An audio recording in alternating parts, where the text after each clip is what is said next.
Quem é você? Sou Alceni Ângelo Guerra, nasci num pequeno povoado no interior do Rio Grande do Sul, no município de Soledade. Nasci no dia 11 de julho de 1945, mas meu pai só me registrou no dia 21 de julho.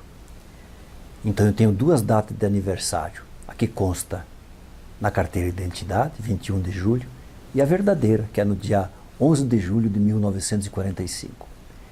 Cresci lá até os 9 anos e sempre me impressionava porque a pessoa mais importante que visitava o povoado onde eu nasci era um médico de um município vizinho que uma vez por mês vinha fazer consultas lá.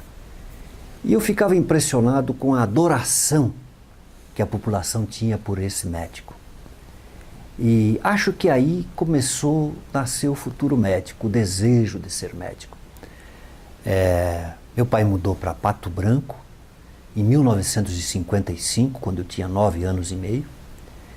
E eu comecei estudando em Pato Branco e logo depois pai e mãe me convenceram a ir para um seminário franciscano de padres capuchinhos franceses no município de Veranópolis, no Rio Grande do Sul. Fiquei quase 4 anos nesses seminários, Vila Flores e Veranópolis. E saí para completar o ensino fundamental em Pato Branco e vim em 1962 para Curitiba para fazer o que na época se chamava científico. E fiz o científico aqui no Colégio Estadual do Paraná. E consegui, em 1967, realizar o sonho de ser aprovado no vestibular de medicina de uma das principais faculdades do Brasil na época, que era da Universidade Federal do Paraná. E fiz medicina na Federal do Paraná. Logo depois fiz residência em pediatria na Universidade Federal do Paraná. O médico-chefe da pediatria era o Dr. Israel Cate, que era considerado o melhor formador de pediatras do mundo. E eu fiz 2 anos de residência com ele. Provavelmente aí eu tive a maior vitória política da minha vida. A residência do Hospital das Clínicas andava mal, o hospital andava mal, e os residentes elegiam todo ano o chefe dos residentes. E eu fiz um discurso belíssimo na época, e tínhamos que apresentar uma lista tríplice para o reitor. E eu disse para eles que com certeza eu não seria aceito porque eu era muito briguento. E eles fizeram a lista tríplice. Éramos 120 residentes. Eu fiz 119 votos. O segundo lugar, um colega de turma, o Dr. Alberto, fez 1 voto, foi o meu, eu votei nele. Então a lista tríplice foi para o reitor Alceni Guerra, 119 votos, Dr. Alberto Snitter, 1 voto, não teve o terceiro colocado. O reitor não teve como não me indicar chefe dos residentes. E lá eu fiz realmente uma pequena revolução dentro da residência do Hospital de Clínicas, que se tornou assim, muito elogiada no Brasil inteiro. E eu sempre digo, olha, essa foi a maior vitória política que eu já tive. Fazer 119 e 120. E se eu tivesse votado em mim mesmo, teria feito 120 em 120. Aí saí para fazer um curso no exterior sobre crianças sadias, porque a gente sabia tudo de criança doente. Para vocês terem uma ideia, nós costumávamos acertar 80% dos diagnósticos antes de pedir qualquer exame complementar da criança. Treinados que éramos para isso.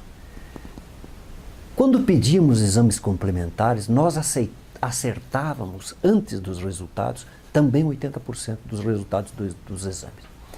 Sabíamos muito de criança doente, mas não sabíamos de criança sadia. E eu verifiquei que o melhor lugar do mundo para aprender sobre crianças sadias, crescimento e desenvolvimento de crianças, era em Londres com o Lord Tanner. E tentei ir para Londres e recebi um comunicado dele que eu devia ir para Buenos Aires, que lá estava o melhor aluno dele, um doutor, um mestre doutor em crescimento e desenvolvimento, chamado Horácio Lejarraga.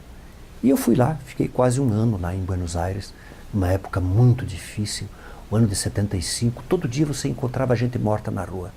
Os militares e os guerrilheiros se matavam diariamente. E era muito difícil naquela época.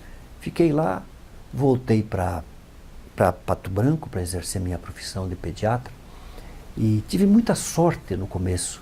Alguns casos assim extremamente difíceis que ninguém conseguia solucionar, eu solucionei. Modéstia à parte, era um craque em pediatria. E logo depois eu descobri que estava ficando milionário, eu ganhava $5.000 por dia com a prática pediatra. E tinha assim gente do Brasil inteiro e parte da América do Sul vinha consultar comigo em Pato Branco. Eu falava muito bem o espanhol, era um bom pediatra e eles iam lá para me consultar. E uma manhã assim muito significativa na minha vida, eu não anotei na época qual foi o dia, mas foi no inverno de 76, de 1976. Fui atender uma criança de madrugada no hospital e passei por uma fila muito grande. E na hora que passei, vi que tinha uma mulher com uma manta azul, preta e branca, percebi que ela tinha um distintivo do Grêmio, enrolada numa coisa que não sabia o que era, imaginei que fosse uma criança. Fui para o hospital, atendi a criança que eu tinha que atender e no fim do dia, daquele dia, fim da tarde, entra no meu consultório uma mulher com uma criança enrolada numa manta que era uma bandeira do Grêmio. Eu perguntei, a senhora não estava hoje de manhã numa fila? Ela disse, estava, doutor. O que a senhora estava fazendo lá? Ela me mostrou uma fichinha do INPS na época. Disse, fui pegar essa ficha para consultar com o senhor, porque é muito difícil conseguir a ficha para o senhor, a gente tem que ir de madrugada para pegar a ficha. Eu dei uma bronca nela. E por que a senhora não veio antes? Criança muito doente na minha frente. Ela disse, porque o seu hospital, doutor, de manhã só atende os particulares, só atende quem paga a consulta. Sim, por que não veio depois do almoço? Ela disse, porque depois do almoço o seu hospital atende o Banco do Brasil, a Caixa Econômica, a Copel. Quem tem essas coisas aí de convênio e tal? Eu atendi a criança, internei ela, ela não estava bem, suspeitei na hora que devia ser uma pneumonia já instalada, que aparentava ser só uma bronquite, mas eu achei que tinha uma pneumonia. Internei, confirmou a pneumonia, mas antes de sair do consultório, a mulher me disse uma frase que eu considero assim, um recado de Deus para mim. Ela me disse, doutor, o senhor não se preocupe, na minha rua só eu tenho INPS. E eu perguntei, e os outros? Ela disse, os outros morrem, doutor, não tem assistência. Eu considero que nessa frase nasceu o político, nasceu o desejo de ser ministro da Saúde, de fazer alguma coisa para mudar uma situação, porque eu me dei conta que talvez 10% da população podia ter acesso ao meu consultório. Os outros não tinham.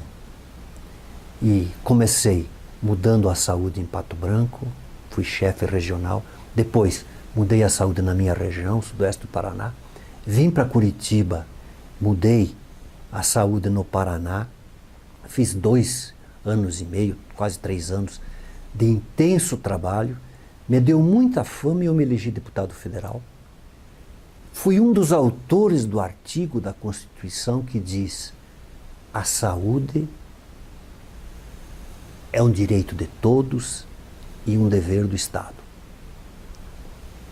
Depois, no outro mandato de deputado, fui escolhido ministro da Saúde, fiz as leis que tocam o SUS. O SUS atende hoje mais de 200 milhões de brasileiros, quase sem dinheiro. Imagine se tivesse dinheiro. Fiz as duas leis. A primeira lei é uma lei assim muito boa, que até hoje está em vigor. Essa lei nós fizemos em 1991, a Lei 8.080, nós chamamos de Lei 8080. Mas não foi da minha cabeça, foi do Brasil inteiro discutindo, eu fazia eles discutirem. E consegui colocar tudo que a gente podia colocar num projeto de lei, que era a ideia geral do Brasil, de norte a sul, e da extrema esquerda na política até a extrema direita, o consenso. Fizemos um consenso. Virou a Lei 8080. Eu viajei para Genebra, para uma reunião da Organização Mundial de Saúde, e quando eu voltei, o presidente Collor tinha vetado boa parte da lei. Ele me disse que o consultor-geral da República tinha dito que tinha que vetar. Eu disse, presidente, o senhor tem duas alternativas. O senhor volta atrás dos vetos, ou o senhor me demite. Porque eu discuti isso em seu nome, aceitei em seu nome, e agora eu estou desautorizado. Quer dizer, eu estou desautorizado na minha função de ministro daqui para frente. Eu me lembro perfeitamente. Collor acendeu um charuto, ficou pensando, fazendo perguntas para mim, e finalmente me disse, olha, Alcini, você é deputado e sabe que nós não podemos voltar atrás do veto. Já foi publicado. Mas você faça outra lei que os vetos que eu subscrevo. Saí, fiz a lei, a outra lei, que ganhou o nome de 8142, e que são as duas leis que tocam o SUS até hoje. Essa é a história do SUS no Brasil. E fui muito feliz, e era uma época no Brasil que tinha, assim, terríveis epidemias. A principal era da cólera. A revista Isto É publicou, no começo de 91, uma matéria dizendo que nós teríamos 3 milhões de casos de cólera e era possível que tivéssemos 1 milhão de mortes. E a cólera é uma doença que se transmite pela água. Fezes de uma pessoa contaminada contamina essa água, as pessoas que bebem dessa água pegam a cólera, que mata em 3 ou 4 horas a cólera. E a cólera entrou pela Amazônia, entrou pelo Peru, divisa com o Brasil, pelo Rio Solimões e pela Amazônia. E eu ia todo fim de semana ajudar a combater, instruir, levei milhares de pessoas do sul do Brasil. E um dia eu fui para uma aldeia, uma pequena aldeia, de helicóptero da Força Aérea Brasileira, e com o exército junto à guarnição de Tabatinga.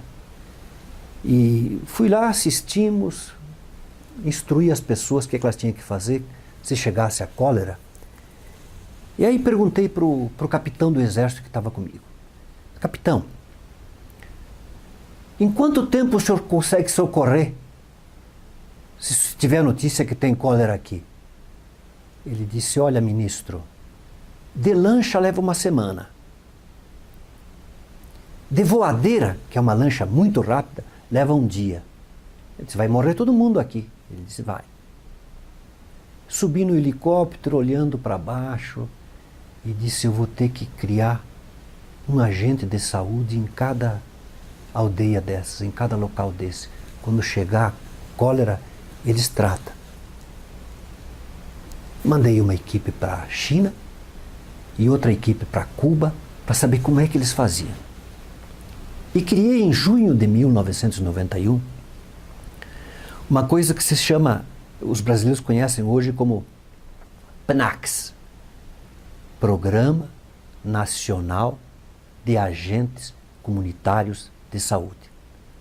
Quantos tem no Brasil hoje? 350 mil agentes. Mais que a soma do efetivo do Exército, da Marinha e da Aeronáutica. A principal força que o Brasil tem hoje são os agentes de saúde que entram de casa em casa todos os dias, instruindo, prevenindo doenças. E eu tive que escolher quais os equipamentos que esses agentes comunitários de saúde usariam. E fiz uma enquete com os 23 mil agentes que eu já tinha contratado no Nordeste e no Norte. E todos eles responderam que precisavam de uma mochila para carregar seus equipamentos. Dentro da mochila, o que eles precisavam para exercer sua profissão? Um par de tênis e uma bicicleta para se deslocar.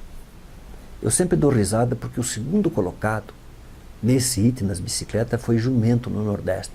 E eu vetei porque nós não podíamos cuidar de jumentos no Nordeste todo. Não podíamos ter a responsabilidade de termos jumentos no nosso quadro de funcionários. E dei bicicleta, comprei 23 mil bicicletas.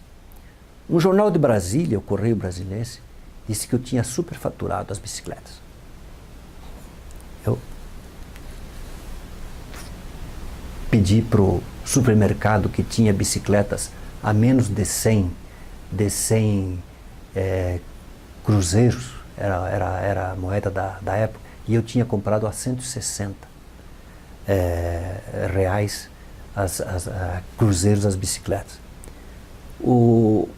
Foi uma coisa assim divina, foi a mão de Deus, porque no mesmo dia o supermercado me respondeu dizendo que só tinha 3 bicicletas, não tinha 23 mil para mim comprar, e que o preço que eles estavam praticando naquele dia era perto de 200, o dobro do que eu tinha comprado, porque a inflação era 43% ao mês. Naquele mês, é inacreditável a gente dizer isso, 43% no mês a inflação. E essa carta, esse ofício, me livrou de todas as acusações que... eu fui o recordista brasileiro de acusações até há poucos dias. Agora eu tenho a impressão que nessa fase alguém deve ter batido o meu recorde. Eu tive 104 horas de televisão me atacando e 10 mil metros quadrados de matéria me atacando. Foi um sofrimento muito grande, mas eu tinha convicção de que eu estava certo.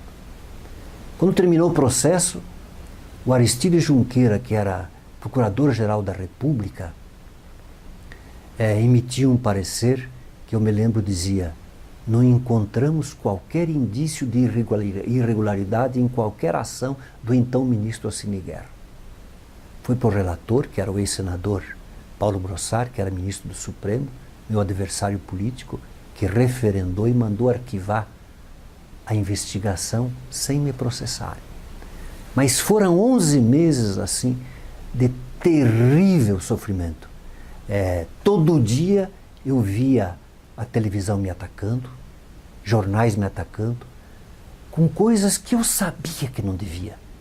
Então eu tinha dois sofrimentos assim, muito difíceis de descrever. Primeiro, da injustiça, que eu sabia que não devia. Segundo, da indignação, porque eu me sentia impotente perante o tamanho da força contrária para me defender. Bom, claro que isso teve sequelas até físicas, né? Teve somáticas. O médico costuma dizer somática quando ele está se referindo que o corpo passou a ter doenças que não tinha, porque por causa do sofrimento, por causa do estresse. Bom, isso passou, eu saí do ministério muito frustrado, era de uma família que podemos considerar assim, rica, né? Meu pai sempre foi muito empreendedor, abriu fazendas no Rio Grande, em Santa Catarina, no Paraná, no Mato Grosso do Sul, no Mato Grosso, em Rondônia. E eu fui cuidar de um empreendimento que a família tinha no Paraguai, que era uma fazenda. Fui lá para convencer a família que tinha que vender, não tinha que ficar lá, tinha que trabalhar no Brasil inteiro. E estava me arrumando para voltar a ser apenas médico, trabalhar como pediatra em Pato Branco, quando a cidade resolveu me lançar candidato a prefeito. E eu não aceitei no começo, depois fui praticamente empurrado para uma candidatura. Eu me lembro que a primeira pesquisa que eu fiz, eu tinha 9% de votos na cidade. Meus adversários estavam perto de 50%. E fiz um projeto de futuro para Pato Branco em 2 cadernos, 2 folders. O primeiro folder, com uma missão para cada área. Saúde tinha uma missão, educação tinha uma outra missão. E um folder em que eu propunha 33 objetivos para a gente atingir no meu mandato de prefeito ou um pouco além do mandato de prefeito. Imprimi e passei a discutir com a cidade os 33 objetivos. E percebi que eu precisava passar para a cidade alguma coisa que nós sabemos, acabamos de falar aqui, que se chama credibilidade.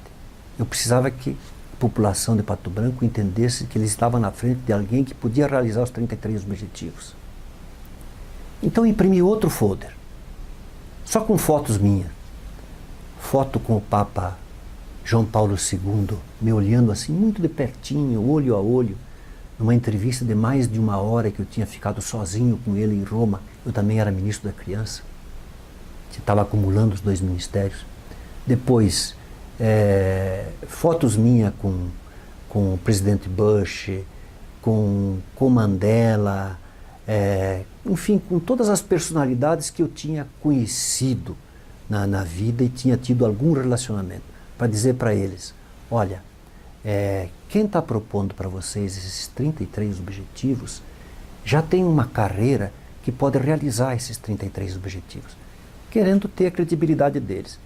E na última foto, na contracapa desse caderno, eu coloquei uma foto minha com meu pai e 3 dos meus irmãos numa fazenda de soja que eles sabiam que era nossa, dizendo, olha, eu sou igual a vocês, sou daqui, mas tenho uma trajetória que eu posso realizar esses 33 objetivos.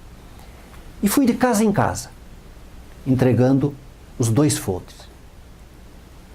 Veio o resultado da eleição, 75% dos votos.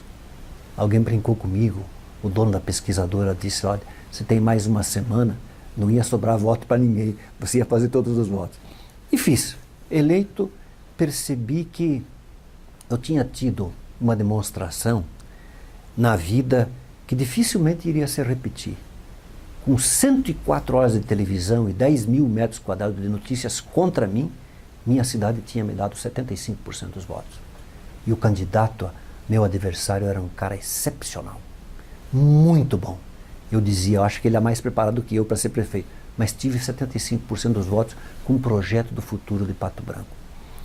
Eu costumo brincar, dizer assim, meu primeiro ano de prefeito, eu arrecadei 16 milhões e 300 mil reais. 1997. 20 anos depois, 2017, o prefeito de Pato Branco vai arrecadar R$500 milhão por causa daquele projeto que eu instituí na cidade. Não preciso dizer para vocês que é o projeto mais bem sucedido que o Brasil já teve. Esse ano, o governo do estado do Paraná e os jornais noticiaram que a cidade que mais criou empregos no Paraná foi Pato Branco. Criou mais que Curitiba no primeiro semestre de 2017. E eu dou muita risada e rio porque isso se deve a um projeto que eu chamei de Patinho Empreendedor. Eu coloquei todas as crianças o dia inteiro na escola, almoçavam, jantavam na escola, tomavam café, almoçavam, jantavam, depois iam para casa. E eu precisava, para deixar eles alegres na escola o dia inteiro, de coisas que lhes dessem prazer. E inventei esse Patinho Empreendedor, que eram atividades para programar eles para sonhar com o futuro. Quer dizer, programá-los para serem empreendedores. Com educação integral.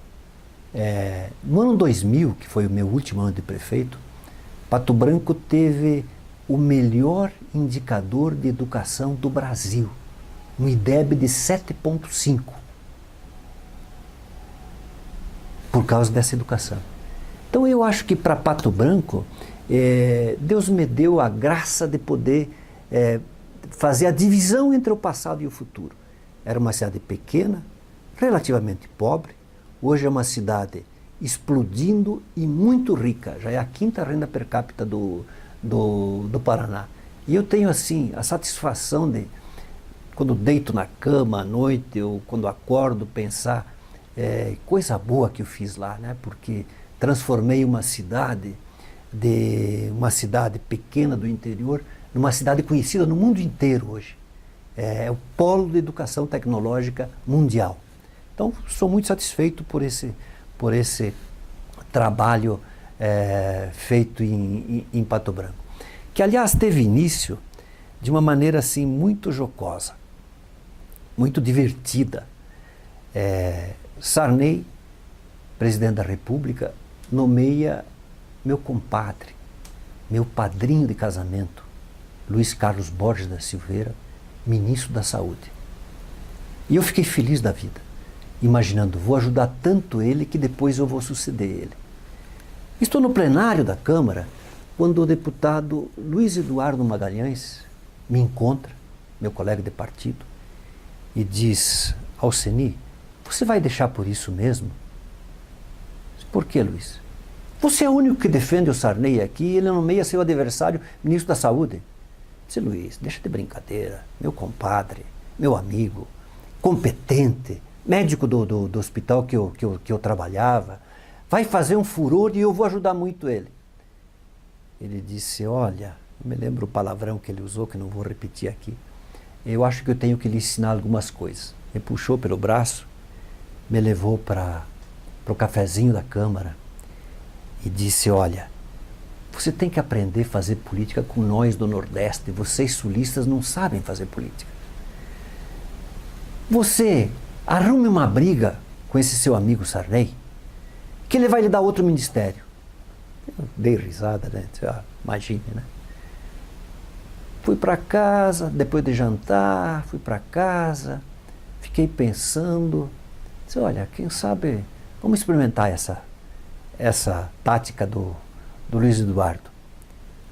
E apresentei para o líder do meu partido o pedido de renúncia da vice-liderança, ele não aceitou. Pegou o telefone para falar com o Sarney, disse: não quero que você fale. Fui para o meu gabinete, cheguei lá, a secretária disse: tem um telefonema da presidência da República. Eu não quero falar com ninguém. Aí chegaram 2 deputados, Saulo Queiroz, do Mato Grosso do Sul, e Jaime Santana, do Maranhão.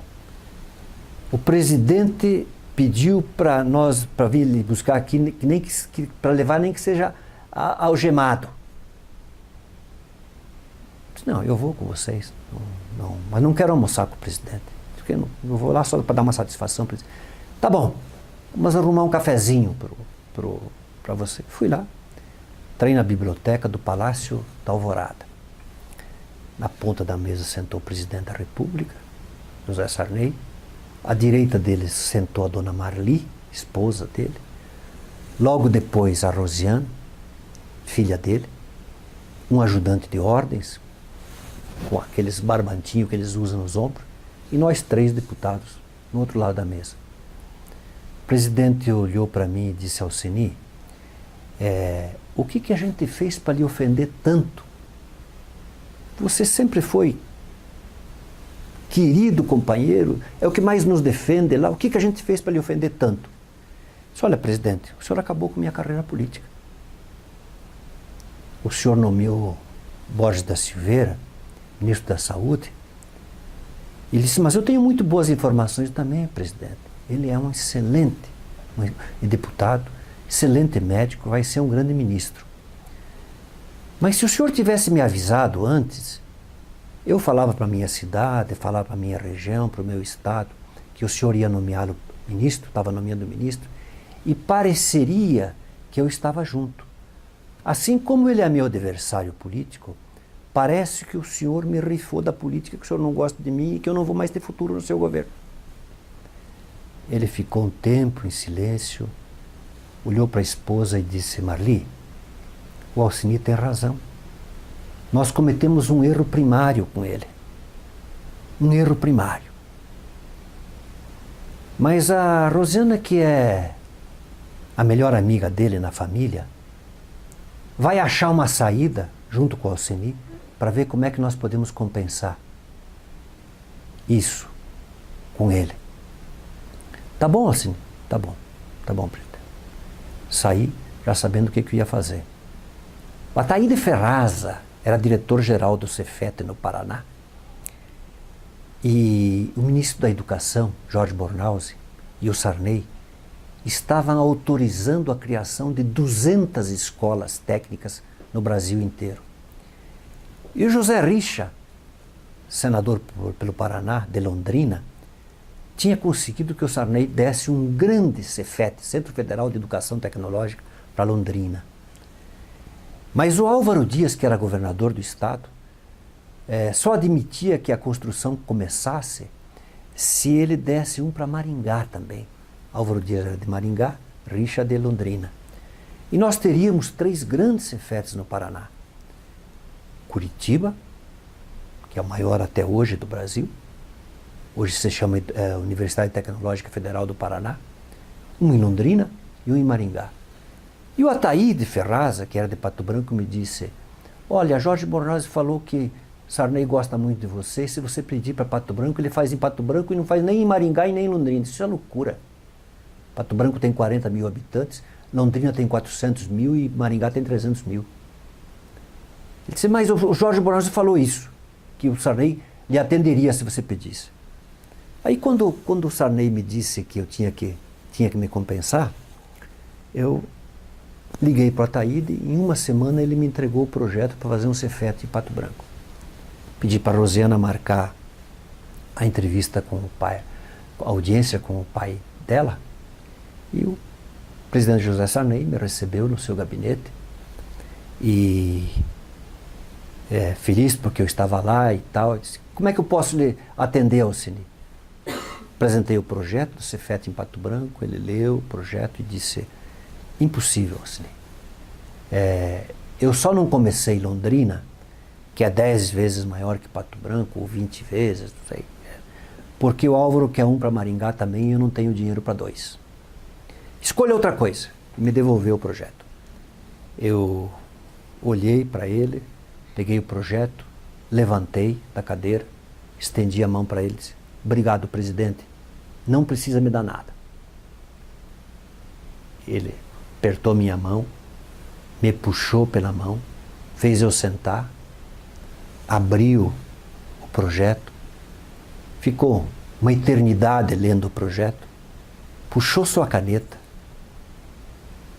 e escreveu em cima: autorizo ao ministro da Educação para incluir no projeto, no programa, José Sarney, 4 de setembro de 1987.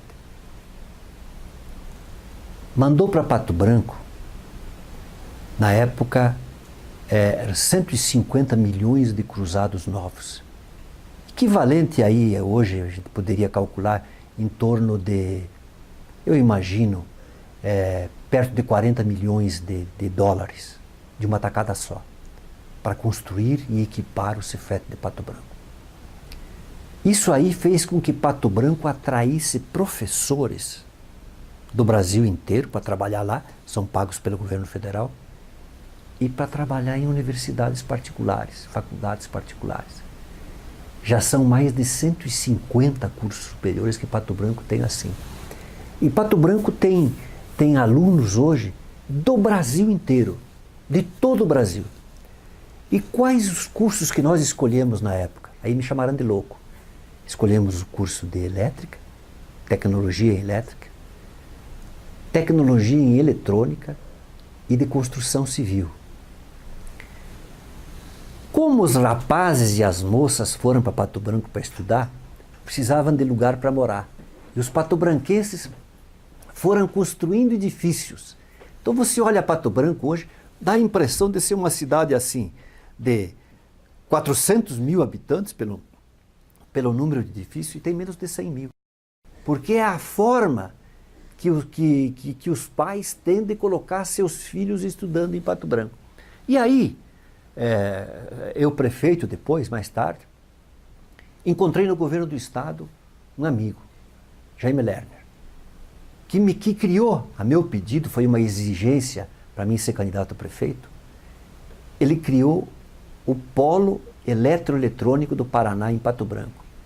E depois nós criamos um parque tecnológico, que é uma estrutura que faz criar indústrias a partir do conhecimento adquirido nas faculdades locais, nas universidades locais. E Pato Branco se tornou um exemplo para o mundo. Então, eu gosto de contar essas histórias para dizer que eu fui prefeito de Pato Branco por uma pequena coincidência. Estava lá, tinha que ser candidato, queria que eu fosse candidato, apresentei uma coisa impossível de ser realizada, eles me elegeram e eu tive que fazer. Tive que fazer acontecer aquilo que eu tinha proposto. Como ministro da Saúde, eu estava feliz da vida, ganhando uma fortuna, como acabei de dizer, ganhava $5.000 por dia como pediatra em Pato Branco, na década de 70, e feliz da vida com a minha atividade, com a capacidade que eu tinha de resolver o problema das crianças, quando encontro uma mulher que diz: o senhor não atende ninguém na nossa cidade, o senhor não atende, só atende quem tem dinheiro, com uma filha muito doente nos braços, depois de passar uma manhã, uma madrugada esperando a minha fichinha. Então eu costumo olhar para cima e dizer: olha, tua inteligência é infinita mesmo, porque para desviar um cara do prazer que ele tinha naquilo, para ir para uma outra missão, só mesmo com a vontade divina, só mesmo Deus. Então, para dizer que eu me realizei como político no Ministério da Saúde, criei o SUS, os agentes de saúde, as multivacinações, a alta complexidade, o tratamento da AIDS elogiado no mundo inteiro, criei os agentes de saúde, o programa de saúde da família, enfim, fui muito feliz na minha passagem por lá. E depois, como Pato Branco fala por si só, é o exemplo hoje para o mundo inteiro de como o investimento em educação pode fazer de um povo um modelo para todo mundo. Então sou feliz com a minha realização na política. Assim, orgulhoso do que eu fiz, mas achando que tem muita coisa para fazer ainda. E recomecei minhas atividades na saúde com um projeto que daqui a pouquinho a gente vai poder expor para Curitiba inteiro, que é para fazer de Curitiba uma referência em alta complexidade em saúde, com certeza. Como é que eu virei vice-presidente do Curitiba? Uma crise no atual grupo diretor, muitas renúncias, e eu me apresentei com 2 objetivos. Primeiro, reconstruir o patrimônio do Curitiba. Nós enfrentamos hoje nosso adversário aqui em Curitiba, o Clube Atlético Paranaense, que construiu o melhor estádio do Brasil, com cobertura retrátil e tal, e nós estamos num estádio que é nosso orgulho, mas antiquado e com muitos defeitos, difícil de concorrer contra o melhor estádio do Brasil. E me propus a fazer o projeto e achar o financiamento para o novo estádio. E nesse processo, eu aprendi que, por muito tempo, quem sabe eternamente, a grande fonte de receita de um clube vem da televisão. Eles nos pagam muito bem, mas nos pagavam mal. Então eu entrei para renegociar isso e hoje estou muito satisfeito porque em julho de 2017 o Curitiba não tem dívidas de curto prazo, as dívidas de longo prazo estão solucionadas e eu acho que cada ano nós vamos ganhar substancialmente mais do que nós temos que utilizar para manter um time de primeiro mundo. Então acho que cumpri meu papel também no Curitiba, mas tem mais coisas para fazer. Deus quiser, nós vamos fazer muita coisa boa ainda para o Curitiba. Podemos fazer um intervalo? Sim. Então desliga a câmera. Posso lá?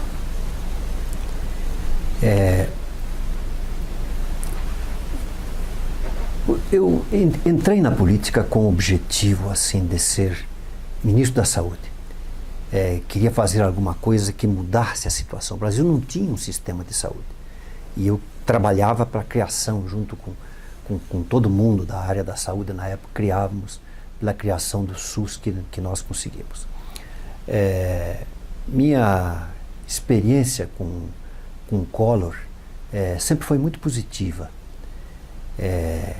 Quem me convidou para trabalhar com o Collor na campanha de 1989 foi o seu líder na Câmara, Renan Calheiros. Eles eram muito amigos na época e me convidou e eu fui trabalhar na campanha do presidente porque eles achavam que eu era um dos grandes entendidos no Brasil de dia da eleição.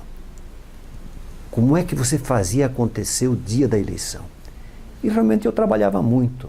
Era presidente do partido aqui no Paraná, o PFL, e nós trabalhávamos muito no treinamento das pessoas para o dia da eleição. E eu fui trabalhar na campanha do presidente Collor e treinei no Brasil inteiro 1 milhão de pessoas. Ele não tinha partido. O partido dele era minúsculo, PRN. Então eu tinha que treinar gente que queria trabalhar na campanha do presidente Collor, do governador Collor na época. E era muito fácil de arregimentar pessoas porque ele era uma figura muito carismática na época e tinha uma popularidade muito grande. E eu treinei 1 milhão de pessoas e no dia da eleição, nos 2 dias da eleição, utilizei 890 mil pessoas treinadas. Em cada mesa eleitoral eu tinha um fiscal e em cada local de votação com muitas mesas tinha um coordenador. Na época não tinha telefone celular, então nós tínhamos linhas diretas da Embratel ligando conosco em Brasília. E assim que terminava a apuração em cada mesa, em Brasília eu tinha 200 computadores para compilar os votos que tínhamos em cada local do Brasil. Quando aparecia uma diferença entre as nossas pesquisas eleitorais naquela região, na mesa, eu de volta acionava nossos fiscais para ver o que estava acontecendo. E assim montei um sistema perfeito de fiscalização. Collor ficou tão impressionado que eu percebi que ele ia me convidar para ser ministro. E o convite foi demorando.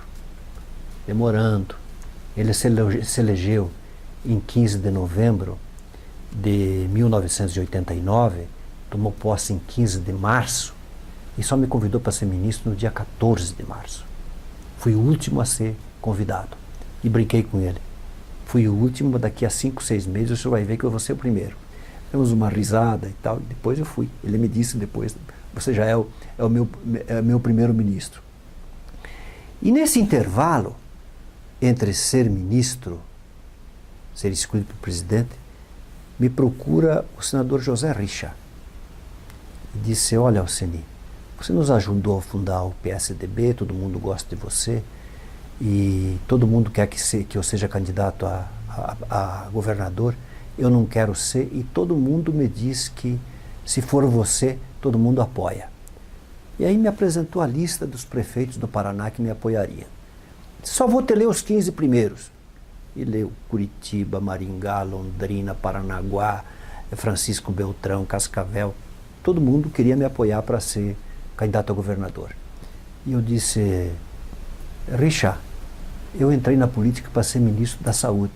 E você, se eu não for agora, eu não vou ser mais. Ele me disse, Alceni, que bobagem. Se você se eleger governador, você é eleito governador e nós vamos te eleger, depois você vai ser ministro quantas vezes você quiser. Eu disse, não, eu prefiro ser ministro agora. E fui ministro. Collor me escolheu e rapidamente eu tomei conta da política em Brasília. Era um ministro de maior evidência. Aonde eu ia no Brasil tinha dúzias de jornalistas atrás de mim. Todo mundo sabia que o Collor estava me preparando para ser candidato a presidente. E era muito interessante trabalhar com o Collor. Eu gosto de contar um episódio para dizer assim, como era trabalhar com o Collor. Um dia, nós éramos em apenas 12 ministros no governo, 9 civis e 3 militares, e eu despachava com ele toda terça-feira, às 4 horas da tarde. Numa dessas terça-feiras, eu apresentei para ele um problema nosso. Tínhamos atingido no ano já 200 mil casos de sarampo. E disse para ele: presidente, nós vamos bater o recorde no Brasil. Nós podemos chegar a 1 milhão de casos de sarampo nesse ano. Ele ficou horrorizado e disse: qual é a solução? Disse: tenho 3 soluções, presidente. Primeira, tal solução. Segunda, tal solução. A terceira, e a mais cara de todas, é fazer aqui no Brasil o que Cuba fez. Disse: o que Cuba fez? Cuba vacinou todas as crianças no mesmo dia. Como todas as crianças ficaram vacinadas, o vírus não circulou mais e Cuba não tem mais casos de sarampo. Ele disse: quantas crianças tem em Cuba? Eu disse: olha, presidente, eu imagino que sejam umas 500 mil crianças. E nós? 43 milhões, presidente. Você quer vacinar 43 milhões no mesmo dia? Eu quero. Você tem condições? Não, presidente. Eu preciso disso aqui. Preciso de 120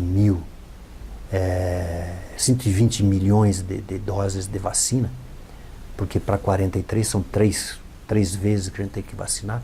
Preciso de 120 milhões de seringas, de agulhas, preciso de no mínimo 20 mil injetores de vacina e preciso treinar 500 mil pessoas. Em quanto tempo você faz isso? Faço em 6 meses, 7 meses eu posso vacinar. Ele ficou olhando, o Collor, quando tinha uma situação muito crítica que ele tinha que pensar muito, ele acendia um charuto, ficava em silêncio, aí pegou a minha terceira proposta que eu tinha colocado em cima como a mais importante, a número 1, e escreveu embaixo: sim, F. Collor, e colocou a data. Eu voltei para o Ministério, tinha acabado de ganhar 150 milhões de dólares de orçamento que eu precisava para fazer essa vacinação. Eu calculava que precisava de no mínimo 120 milhões de dólares para fazer esse projeto todo. Reuni minha equipe, todo mundo eufórico, aí um ex-ministro da Saúde que trabalhava comigo, Valdir Arcoverde, disse: Alceni, eu não vou deixar você fazer isso. Por que, Valdir? Disse: porque nós temos fama no mundo inteiro de pagarmos religiosamente em dia nossas vacinas. Nós compramos e pagamos, por isso que o mundo inteiro nos atende. E se você comprar 120 milhões de dólares, não vai sobrar vacina para outros lugares do mundo. Eu disse: mas eu sou ministro da Saúde do Brasil. Ele disse: mas o Ministério da Fazenda não vai passar esse dinheiro para você. Eu conheço. Eles nos enrolam sempre. E o Valdir era um excelente funcionário meu, tinha sido um grande ministro. E eu disse: olha, então vamos fazer o seguinte, Valdir. Olhei para a minha equipe e disse: eu vou tirar 10 milhões de dólares de cada um de vocês, do orçamento de vocês, porque eu assumi o compromisso com o presidente de fazer essa vacina. E vou fazer. Chamei meu financeiro e disse, eram 6 horas da tarde. O nome dele era Augusto Viveiros. Viveiros, era do Rio Grande do Norte ele. Vai tirando aí 10 milhões de cada um que eu quero fazer esse programa já. Ele disse: pois não, ministro. O senhor podia colocar aqui sua senha do CIAF, que era o Sistema de Atenção Financeira do Governo Federal.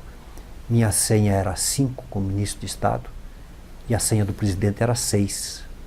Quer dizer, como 5 eu tinha acesso a todo o orçamento e toda a liberação de verbas do Governo Federal. O Viveiros deu um grito, às 6 horas da tarde. Ministro, o dinheiro já está aqui. Quer dizer, entre as 4 horas da tarde e as 6 horas da tarde, o presidente me autorizou e transferiu para o Ministério da Saúde o dinheiro para vacinação do sarampo, equivalente a 120 milhões de dólares. Foi aquela euforia, nós fizemos a campanha, organizamos a campanha de vacinação, aplicamos. Vocês sabem de algum caso de sarampo esse ano no Brasil? O Brasil nunca mais teve. 1 ou 2 por ano, aqui, acolá, dá manchete na primeira página do jornal quando aparece um caso de sarampo. geralmente alguém que traz de fora do país. Esse era o Collor como presidente. Nos dava grande autonomia e nos apoiava imediatamente. E nesse episódio da vacina contra o sarampo, eu tive uma desavença assim, terrível para mim. Albert Sabin veio ao Brasil, se tornou amigo do presidente e disse para o presidente que a vacina que eu queria fazer não devia ser feita. Tinha que ser feita uma nova vacina que ele estava testando no México, que era por aerosol, em vez de injeção, aerosol. E ia almoçar com o presidente e tentava convencer o presidente para fazer com essa nova vacina. E eu disse para o presidente, não vou fazer com a vacina que nós temos disponível, que tem 100% de eficácia, garantida, que não tem reações. Eu não posso testar uma vacina em 120 milhões de doses para 40 milhões de crianças no Brasil, 43 milhões. Não vou fazer. E me recusei. E fiquei esperando o que o presidente ia fazer. Se quisesse me demitir, eu tinha uma opinião muito forte. E o presidente disse, olha, meu ministro da Saúde é você, eu confio em você. E fizemos e eliminamos o sarampo do Brasil. Então era essa uma maneira que Collor tinha de trabalhar conosco, ministros. Despachava conosco uma vez por semana, éramos só em 12 ministros, e era muito agradável trabalhar com ele. Depois veio o episódio dele, terrível para nós todos, e afastou da presidência da República uma pessoa que estava introduzindo as grandes modificações que se podiam fazer no Brasil. O SUS daquela época, a Agência de Saúde daquela época, a abertura das importações daquela época. Foi um presidente que comigo sempre foi assim, muito leal e correto, jamais me pediu uma vírgula que pudesse estar fora do lugar. E com ele eu tenho um outro episódio assim, interessante de contar. No fim de 1990, ele me chama no gabinete, já tinha me nomeado também ministro da Criança, além de ministro da Saúde, e disse, olha, Alceni, eu assumi na ONU, Organização das Nações Unidas, o compromisso de fazer uma conferência internacional o ano que vem aqui no Brasil, 1992 no Brasil, era o fim de 90, e tem que ser no Rio de Janeiro e você sabe o quanto eu e o Brizola já nos xingamos e xingamos a mãe de um do outro nas nossas carreiras políticas aí. Sei, presidente. E o Brizola só fala comigo por seu intermédio. Te escolheu como interlocutor. Eu disse, presidente, eu nunca falei com o Brizola na minha vida, não conheço o Brizola, nunca falei com ele na minha vida. Ele disse, mas ele exige que seja você. Pensei um pouquinho, disse, olha, presidente, um pedido seu para mim, é uma ordem, e eu vou fazer, mas isso é alguma coisa assim como, acho que o senhor está na frente de um ex-ministro, porque o senhor sabe o que vai acontecer comigo. O que vai acontecer comigo na Rede Globo, o que vai acontecer comigo na imprensa. E ele me respondeu, eu já falei com o Dr. Roberto Marinho, e disse para ele que sua missão é uma missão de Estado. Tá bom, presidente. Fui passar o Natal com a família, passamos no Mato Grosso naquela época, aquele ano, e pensando, preocupado, se eu for bem sucedido nessa missão, eu encerro minha carreira política porque a imprensa vai me destruir. Mas fiz. Planejei, fui encontrar a primeira vez o Brizola no Rio de Janeiro, no dia 5 de janeiro de 1991, sábado pela manhã. Ficamos 3 ou 4 horas conversando. Na saída, chega o senador Fernando Henrique Cardoso com o deputado Roberto Dávila. Os dois rindo, o Fernando Henrique Cardoso diz para mim, Alceni, tem mais de 100 jornalistas aí embaixo te esperando. Saí com o Brizola e aí começou a guerra da imprensa contra mim, porque eles achavam que eu queria fazer do Brizola o presidente da República. E na realidade, eu queria fazer a Eco 92 no Rio de Janeiro, que depois se chamou Rio 92. Então foi por meu intermédio que o Brizola conseguiu dinheiro para fazer a linha vermelha, dinheiro para fazer a linha amarela, para despoluir a Baía da Guanabara, para pagar as dívidas do metrô. Só não consegui dar para ele o dinheiro para impedir que o Banerjee quebrasse, porque o ministro da Fazenda, a ministra da Fazenda na época, queria privatizar a Banerjee e se recusou a passar o dinheiro. Mas foi assim, o Brizola morreu meu amigo. Sempre que podia, me encontrava, dizia, olha, tudo que você passou na vida, tudo que você apanhou foi por minha causa. Eles queriam bater em mim, não em você. E foi assim. O recorde brasileiro foram 104 horas de ataques na televisão e 20 mil metros quadrados de matéria dura contra mim, acusando de coisas que eu não devia nada. E na hora que eu fui completamente inocentado por Aristides Junqueira, procurador-geral da República que caçou o presidente Collor, por Paulo Brossard, um extraordinário ministro do Supremo, me inocentaram completamente. As televisões deram assim 45 segundos, nenhuma delas chegou a dar 1 minuto que eu tinha sido inocentado. Então foi um episódio assim, muito duro, muito sofrido, porque você ser acusado de uma coisa que não te deve, que você não deve, te dá a sensação, em primeiro lugar, de injustiça. Depois te dá a sensação de impotência, porque você não consegue contra-argumentar. E aí eu encontrei uma pessoa assim, muito especial na minha vida. No auge desse episódio, eu já saindo do ministério, me chama para São Paulo para conversar comigo. O maior advogado do Brasil, Saulo Ramos. E me chama para dizer o que eu tinha que fazer e disse que ia ser meu advogado. E eu disse, doutor Saulo, eu não tenho dinheiro para lhe pagar. Eu sei que o senhor é um dos mais caros advogados do Brasil, eu não tenho dinheiro para lhe pagar. Aí ele me disse, lembra daquele jantar? Eu tinha encontrado ele na entrada de um restaurante em Brasília, depois de defender vigorosamente ele na Câmara dos Deputados no plenário. Era o ano de 88, 87, não lembro exatamente. E ele tinha me dito naquela época, olha, deputado, um dia o senhor vai ver quem é que o senhor defendeu. Eu disse, tenho certeza, né? Achando que ele queria dizer que ele não devia nada, né? Disse, um dia o senhor vai ver. Ele chamou em São Paulo, no auge desses ataques, eu disse que não tinha dinheiro para pagar ele, e ele me lembrou desse episódio e disse, sua causa é minha. E passou a me defender. E um dia,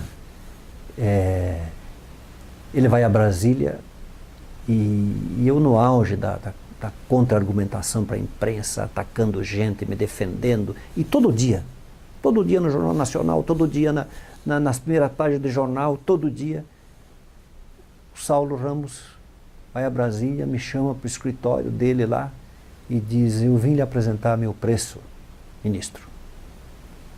Eu disse, pronto, perdi o advogado, né? Não tenho dinheiro para pagar, Saulo Ramos. Aí ele diz, meu preço é o seu silêncio. Se o senhor der mais uma declaração para a imprensa, eu saio da sua causa. Abracei o Saulo, fui embora, fechei o bico. Em 30 dias eu estava fora da imprensa, ninguém mais falava no episódio. Ele ficou 7 horas comigo num depoimento para a Polícia Federal, eu e um delegado contra-argumentando um ou outro, e ele lá me orientando e tal. Quando eu fui completamente absolvido, fui dizer assim, mas doutor Saulo, o senhor se desloca de São Paulo para Brasília, para jatinho, com jatinho, como é que eu posso não lhe pagar nada? Se você já me pagou e não me cobrou 1 centavo.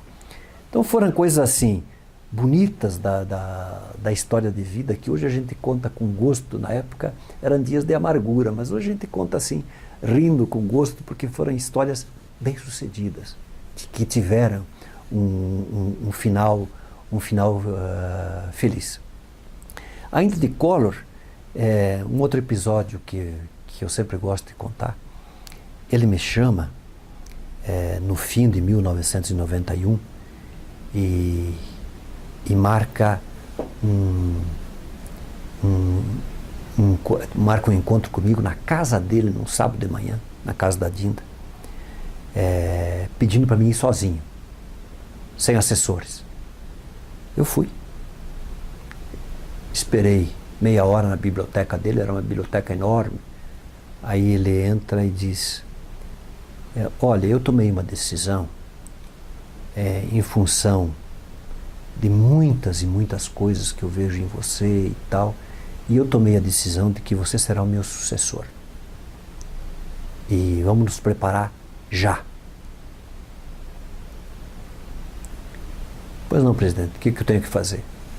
Ele me deu a lista de 10 entidades que eu tinha que procurar, Federação Nacional da Indústria, Federação Nacional da Agricultura, Federação disso, Federação daquilo, os ministros do Supremo, os ministros militares, e brincou comigo, disse, não coloquei a igreja porque quem vem aqui pedir por você é a igreja.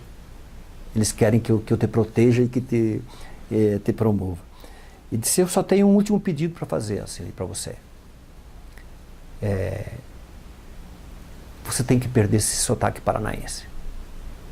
Você tem que perder esse sotaque. O teu sotaque do Paraná é muito forte. E é difícil você fazer campanha no Brasil inteiro com esse sotaque. Bom, presidente, vai ser difícil, porque isso é uma coisa quase que genética. Eu vivo lá e falo assim, mas eu vou te corrigir. E então fiquei assim como candidato a presidente da República um bom período, trabalhando muito bem sucedido no Ministério da Saúde, muito bem sucedido no Ministério da Criança, e levando aquele chumbo todo porque as pessoas achavam que eu queria promover o Brizola para ser candidato a presidente.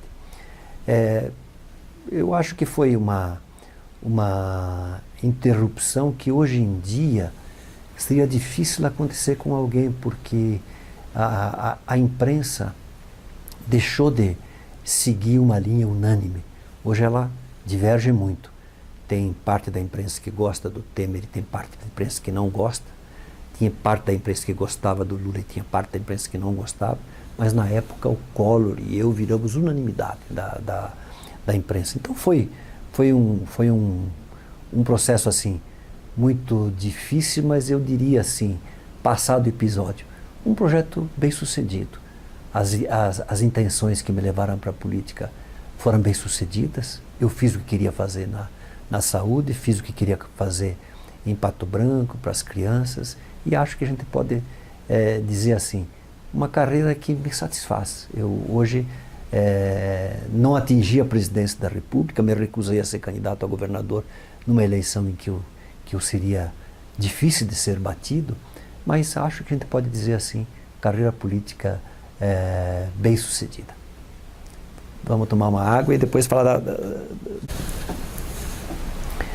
Um outro episódio que eu acho interessante, por ser assim um pouco diferente, no fim do meu mandato de prefeito em Pato Branco, o vice-presidente da República, Marco Maciel, por quem eu tinha um carinho muito grande, e tenho ainda, me chama para uma conversa dizendo que o nosso partido tinha que lançar Jaime Lerner, candidato a presidente da República, e que o Jorge Bornhausen, que era o presidente do nosso partido, iria conversar comigo. Jorge Bornhausen vem a Curitiba conversar comigo, chama para um jantar eu, ele e Jaime Lerner, e me convence que eu tinha que vir para a chefia da Casa Civil do Jaime Lerner, porque o Jaime tinha uma situação assim muito delicada na política. Tinha 5 CPIs instaladas contra ele na Assembleia, nós precisávamos eliminar essas CPIs para lançá-lo candidato a presidente da República. E eu não tive como não dizer não, porque quem estava me pedindo eram meus 3 maiores amigos que eu tinha na política. Marco Maciel, Jorge Bornhausen e Jaime Lerner. E saí da prefeitura e vim para a chefia da Casa Civil. E um dia, anunciei isso numa entrevista coletiva, apresentei minha renúncia ao cargo porque tinha coisas no governo que não estavam andando do jeito que eu queria. Apresentei a renúncia, todos os secretários renunciaram junto comigo e o Jaime reconduziu quase todos eles. E no último dia me pergunta, telefona e diz assim: Alceni, você tem 30 minutos para decidir se você quer continuar na Casa Civil ou se você quer ir para a Secretaria de Educação. Eu desliguei o telefone rindo. Eu queria ir para a Secretaria de Educação. Era a minha alma na época, era a educação integral. Eu queria implantar a educação integral no Paraná inteiro. E até pensava assim, depois que eu fizer isso, não preciso fazer mais nada na política, porque o resto está bem feito e eu quero implantar a educação integral no Paraná inteiro e sair da política. 30 minutos depois, eu liguei para ele. Disse: Jaime, eu quero lhe devolver a confiança e a deferência. Aonde que eu sou mais útil para você? Ele disse: na Casa Civil. Disse: então eu continuo aqui. E fiquei. E deixei de ir para o grande sonho que eu tinha, que era ser secretário de Educação do Estado do Paraná e implantar a educação integral no Estado inteiro, como eu tinha feito em Pato Branco, aliás, com a mesma secretária que hoje é secretária de Educação do Paraná, a Ana Séries, comigo. E deixei de ser secretário que eu queria ser para continuar na Casa Civil.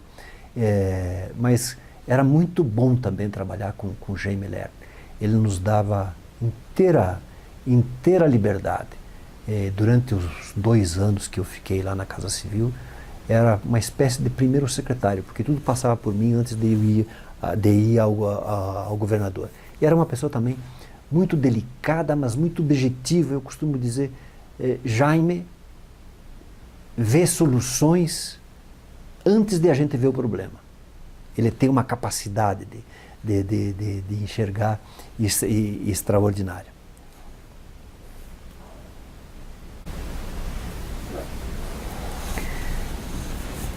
Eu tive a felicidade de ter pessoas assim extremamente importantes para a minha vida, para a minha felicidade, como família. Começo citando o avô que eu conheci, o Nono Fumagalli, no interior do Rio Grande do Sul. Eu fui visitá-lo a última vez na segunda-feira de carnaval de 1983, eu já eleito deputado federal, moço ainda e já eleito deputado federal. E ele me recebe na varanda da casa dele, um italianão grandão, eu lembro, camisa clara, mangas abotoadas, calça azul, sapato. Quando ele abria a boca, todo mundo se aquietava. E ele tinha 100 anos. Uma lucidez extraordinária. E ele me disse, não precisa mais vir aqui, Alceni, porque é longe. E agora você mostrou que gosta de mim. Não precisa mais vir. E me levou para o canto da varanda e disse: olha, deixa eu lhe ensinar uma coisa que vai ser muito útil para você na política. Eu disse: o senhor foi um político bem sucedido, né? Foi o vereador mais votado da história do Rio Grande do Sul, o vereador.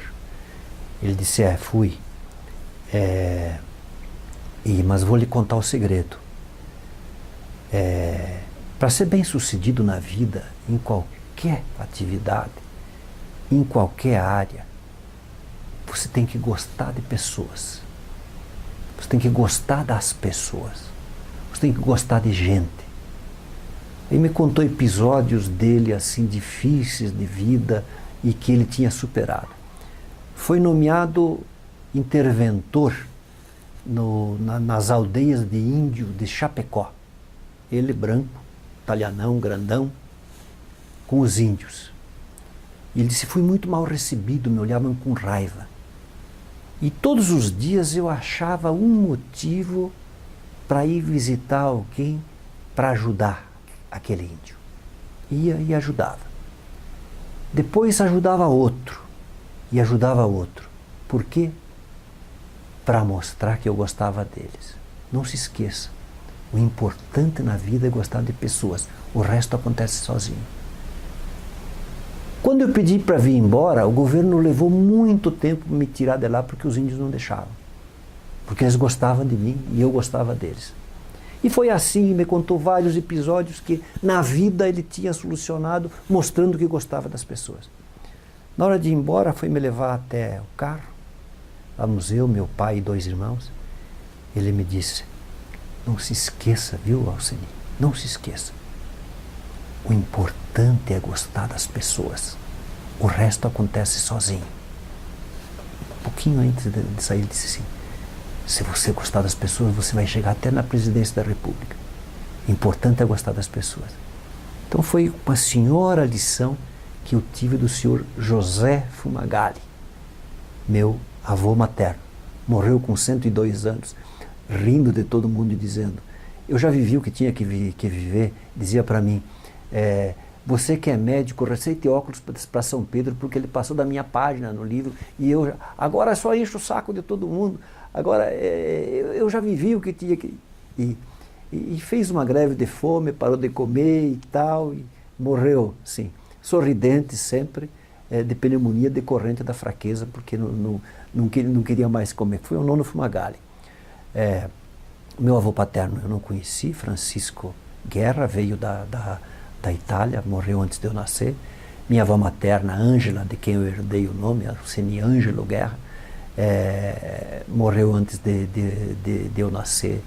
Também a Amábiles Orzeto, minha avó, eu conheci, era uma pessoa muito agradável. Meu pai, Prosdóximo Guerra, no Rio Grande do Sul ele se chamava Guilherme Guerra, que era o nome de batismo dele.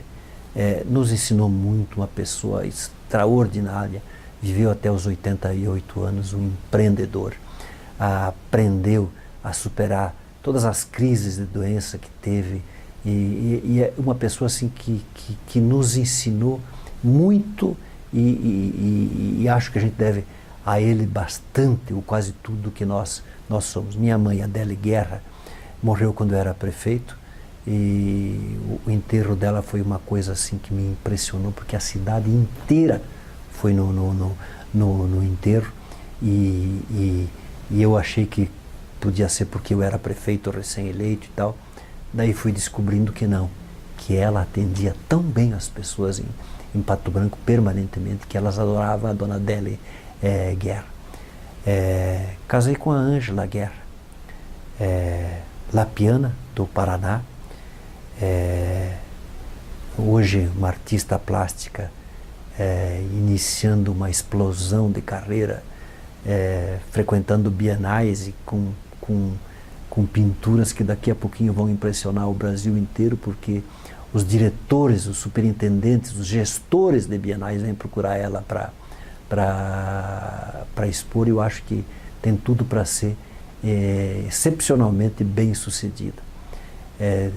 Meu filho Henrique, engenheiro químico, trabalha diretamente comigo hoje, com muito orgulho para mim, uma pessoa competente, e está me ajudando a planejar um grande novo hospital aqui em Curitiba, que eu espero que seja referência para a América do Sul inteira. Meu filho Guilherme fez Direito aqui em Curitiba, trabalha hoje em São Paulo, casou com a Giana Busato Mansani, neta de 2 pessoas que eu admirei muito na vida, Arnaldo Busato e o Dr. Mansani de Ponta Grossa. Um presente que eu recebi de vida. Meu filho Pedro, que parecia que ia ser meu sucessor na política, mas não gostou da atividade parlamentar que ele teve um pouco em Brasília. Hoje trabalha no setor elétrico, muito bem sucedido, casou com uma menina de uma família tradicional aqui em Curitiba, Cine, Bibiana Cine, e me deram de presente aquilo que orgulha qualquer avô, uma neta muito bonita e muito inteligente, e esperando a segunda.